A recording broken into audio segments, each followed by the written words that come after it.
nauubos na dahon. Sa bawat pagtingala ko sa kalangitan, alakip nito'y pagdududa. Kung totoo nga bang kakayanin nitong aking konsensya na umapak sa bagong ako at iwanan ang diyapakang bakas. Kalamitin ang hinaharap at pagtiwala sa panibagong bukas. Halintulad ng dahon ang mga pangyayari sa ating buhay. Habang maaga pa, samantalahin natin ang napakagandang kulay. Dahil di mo mamamalayan na ang dahon ay unti-unting malalagas.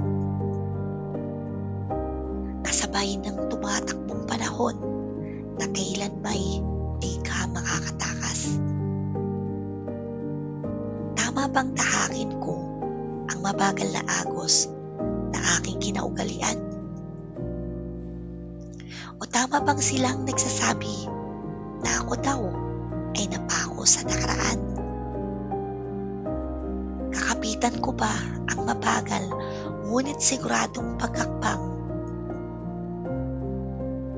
O lalabas sa hawla na matagal ko nang pinagkukublian? Marami akong narinig sa paligid, ngunit parating tikom ang aking pandinig. Maraming pinapahiwatig, ngunit tuhod ko'y patuloy ang pagyanig. Mga katanungan kung sapat nga ba ang aking mga kakayanan upang tumayo't tumakbang pasulong sa aking pupuntahan.